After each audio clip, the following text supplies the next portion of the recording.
प्यारे बच्चों कैसे हैं। साउंड का आज हम पार्ट 1 पढ़ेंगे, साउंड देखेंगे। तो जैसे अभी हम बोल रहे हैं, ये भी हम अपना साउंड निकाल रहे हैं। तो आइए ज़रा डिटेल में देखते हैं। संघर्ष में आदमी अकेला होता है, सफलता में दुनिया उसके साथ होती है। तो कोई बात नहीं प्यारे बच्चों, अभी हम लोग संघर्ष कर रहे हैं, सफलता आपको मिलेगी ज़रूर। अब देखिए साउंड का हम sound is produced by A vibrating body. कोई चीज़ जब वाइब्रेट करता है तब वो, जैसे मान लो स्कूल में घंटी बजती है, तो ऐसे जब बजाया जाता है तो उसका जो लोहे का सीट होता है ऐसे ऐसे वाइब्रेट करता है, हिंदी में कंपन बोलते हैं। तो जहाँ साउंड निकल रहा है इसका मतलब वाइब्रेट कर रहा है। मान लो कोई ऐसे हथौड़ा पीट रहा है, तो जहाँ वो जिस पे पीट रहा है वहाँ वाइब्रेट हो रहा है। वाइब्रेशन, वाइब्रेशन मतलब हिलना डुलना। तो वाइब्रेशन है क्या? पहले हमने क्या सीखा, साउंड के लिए वाइब्रेशन होना जरूरी है। और वाइब्रेशन क्या है? Back and forth motion. Back मतलब पीछे, फोर्थ मतलब आगे, आगे पीछे जो मोशन होता है उसको हम वाइब्रेशन बोलते हैं। वाइब्रेशन और back and forth motion of an object is called the vibration. क्या डिफिनेशन है? Back and forth motion is called the vibration. Sound plays an important role in our lifes. It helps us to communicate with one other. अगर मान लो आवाज़ ही नहीं रहे तो हम कैसे किसी को कम्युनिकेट कर सकते हैं, आपसे हम बात कैसे कर सकते हैं? तो साउंड हमारे लिए बहुत ज़रूरी है क्योंकि हम कम्युनिकेट कर पाते हैं। In the music room, school में जो म्यूजिक रूम है तो उससे हम आवाज़ सुनते हैं, म्यूजिक सुनते हैं। We hear the sounds produced by musical instrument. Musical instrument से जो आवाज़ निकाली जाती है कितना अच्छा लगता है, जैसे फ्लूट, बांसुरी, तबला, हारमोनियम, अच्छा लगता है ना। तो प्यारे बच्चों हमने क्या देखा कि साउंड एक वाइब्रेटिंग बॉडी से साउंड निकलता है। और वाइब्रेशन किसे बोलते हैं? तो back and forth motion is called the vibration. और साउंड प्ले इम्पॉर्टेंट रोल हमारी ज़िंदगी में भी, क्योंकि उसके हम बात भी नहीं कर सकते हैं। और म्यूजिक से हम लोग, फ्लूट है, तबला से, हारमोनियम से साउंड सुन के एंजॉय भी लेते हैं। इस तरह साउंड हमारे जीवन के लिए बहुत ज़रूरी है।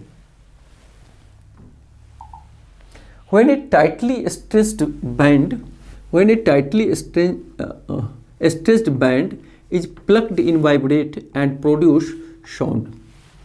टाइटली स्ट्रेस मतलब बंधा हुआ, बैंड एक तरह से बाजा होता है, उसको जब प्लग्ड करते हैं तो एक आवाज़ निकलता है। तो when it stopped vibrating, it does not produce any sound। और जब वाइब्रेट करना, उसमें जो स्ट्रेस है, वाइब्रेट करना बंद हो गया तो क्या हुआ? बंद हो गया साउंड। या एक सितार उसको बोलते हैं, ऐसे से उसके तार को ऐसे से हिलाया जाता है तो वाइब्रेट करता है, उससे आवाज़ निकलता है। तो इसका मतलब साउंड के लिए प्यारे बच्चों वाइब्रेशन बहुत ज़रूरी है। अब देखिए sound produced by humans. In humans the sound is produced by the voice box. हम लोग कैसे बोलते हैं? तो देखो यहाँ ये जो निकला रहता है उसको वॉइस बॉक्स बोलते हैं। It is the upper end of the wind pipe. ये जो विंड पाइप है उसका अपर एंड होता है। 2 वोकल कॉर्ड्स, इसमें क्या होता है? 2 वोकल कॉर्ड्स होता है। Are stressed across the voice box. Voice box के पास स्ट्रेस्ड रहता है in such a way that leaves a narrow slit between them for the passage of air। हवा के लिए पैसेज रहता है उसके बीच में, 2 vocal cord। when the lungs force air through the slit, lungs क्या करता है? स्लिट के थ्रू हवा को फोर्स करता है। और the vocal cords vibrate, और vocal cord क्या होता है? वाइब्रेट करता है and producing sound। और इस तरह से आवाज़ निकलती है प्यारे बच्चों। तो हम लोग वोकल किसके सहारे आवाज़ निकलती है? हम लोग निकालते हैं तो वोकल कार्ड के सहारे, या वॉइस बॉक्स होता है, और लंग्स हमारा एयर देता है। तो इस तरह हमने देखा कि हम लोग भी साउंड निकालते हैं तो वोकल साउंड बॉक्स से या वोकल कार्ड से निकालते हैं। बहुत important, sound needs medium for propagation. मतलब क्या हुआ? मीडियम का मतलब होता है कि कोई न कोई उसको साधन चाहिए जाने के लिए, रास्ता चाहिए, माध्यम चाहिए। जैसे लाइट जो है तो बिना मीडियम का भी प्रोपोगेट करता है, लेकिन साउंड के लिए नहीं। मान लो यहाँ वैक्यूम हो तो साउंड आएगा नहीं। वैक्यूम मतलब यहाँ एयर भी ना हो तो बाहर का हवा हम नहीं सुन सकते हैं। तो एयर के लिए मीडियम का होना प्यारे बच्चों बहुत ज़रूरी है। साउंड नीड्स ए मीडियम, चाहे एयर हो चाहे कोई वाटर हो, मीडियम का होना जरूरी है। When air is completely not present, it is called vacuum। जहाँ एयर बिल्कुल ना हो वहाँ क्या बोलते हैं? वैक्यूम बोलते हैं।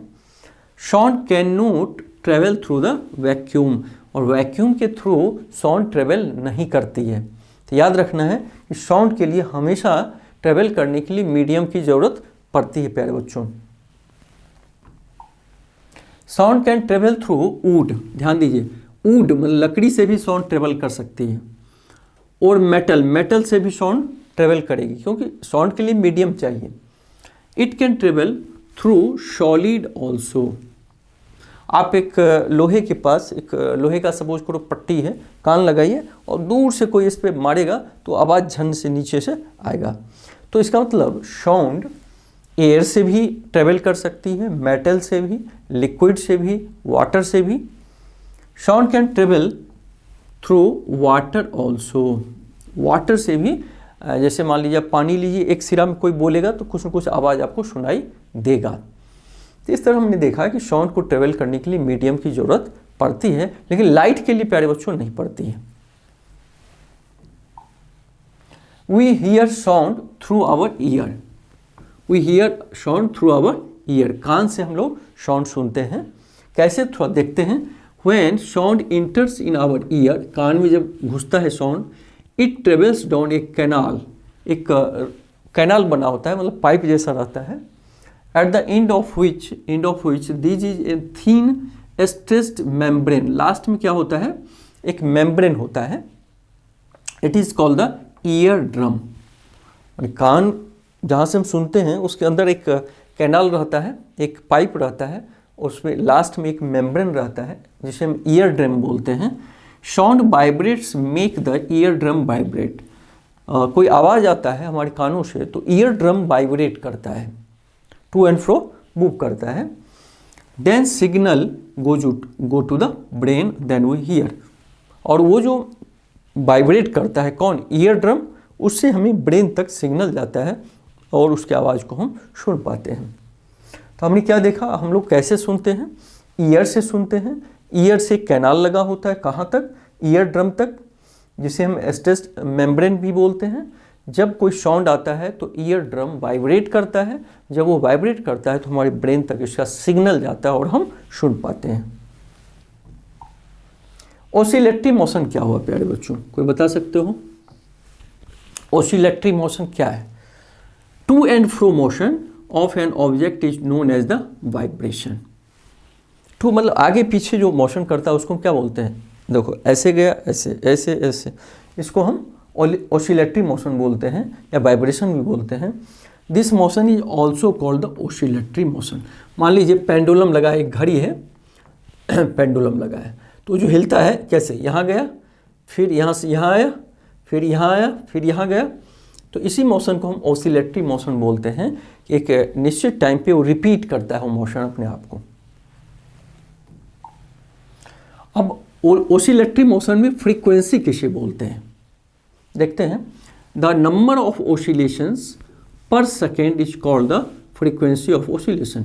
एक सेकेंड में कितने वो ऑसिलेशन होता है? सपोज करो ये घड़ी का ये है, मान लो एक बार इधर गया, इधर गया, इधर आया, इधर, ऐसे एक सेकेंड में एक चक्कर का मतलब क्या होता है? ये मेन पोजीशन हुआ, मान लो यहाँ आया, यहाँ से फिर नीचे, फिर यहाँ आया, फिर लौट के यहाँ आ गया, यहाँ गया, लौटा, फिर इधर आया, फिर आया, उसको हम एक बोलते हैं। तो माने एक ऑसिलेशन बोलते हैं। तो 1 सेकेंड में जितना ऑसिलेशन करे उसको हम फ्रीक्वेंसी बोलते हैं। मान लो कोई चीज़ 1 सेकेंड में 10 बार ऑसिलेट कर जाए, 10 बार ऑसिलेट हो, तो उसका फ्रीक्वेंसी कितना हो जाएगा? 10 हर्ट्ज। इसका यूनिट क्या है? हर्ट्ज। तो हम बोलेंगे 10 हर्ट्ज उसका ऑसिलेशन है कि 1 सेकेंड में 10 टाइम्स वो ऑसिलेट करती है। और फ्रीक्वेंसी को मापने के लिए यूनिट क्या है? हर्ट्ज। जैसे मान लो हम मीटर, कपड़ा को किसमें मापते हैं? मीटर में, सेंटीमीटर में, तो साउंड को हम लोग हर्ट्ज में मेजरमेंट करते हैं। एम्पलीट्यूड क्या है प्यारे बच्चों? देखो कोई साउंड जो प्रोपगेट करता है ऐसे ऐसे करता है, बिल्कुल ये नहीं कि एकदम स्ट्रेट लाइन में कोई साउंड आया। साउंड एक वेव है, तो इसका पाथ ऐसे ऐसे होता है, ऐसे ऐसे होता है। तो greatest distant from A sound wave move and up down. तो देखो ये इतना ऊपर गया, चाहे इतना नीचे आया, तो जितना ऊपर गया नीचे आया उसको हम क्या बोलेंगे, एम्पलीट्यूड बोलेंगे। उसको हम एम्पलीट्यूड बोलते हैं, कि जितना अप एंड डाउन होता है उसके डिस्टेंस को हम एम्पलीट्यूड बोलते हैं। तो लाउडनेस ऑफ ए साउंड, कितना तेज हमारा साउंड है, is proportional to the square of the amplitude of the vibration producing the sound. Amplitude के स्क्वायर के माने loudness of sound is proportional, हमारा आवाज़ जो होता है वो एम्पलीट्यूड के स्क्वायर के प्रोपोर्शनल होता है। एम्पलीट्यूड ज़्यादा होगा तो हमारा लाउडनेस भी ज़्यादा होगा, एम्पलीट्यूड कम होगा तो लाउडनेस भी कम होगा। तो एम्पलीट्यूड के स्क्वायर के बराबर होता है। तो ठीक है प्यारे बच्चों, मिलकर बहुत अच्छा लगा साउंड में। फिर मिलेंगे नेक्स्ट पार्ट में। Thank you.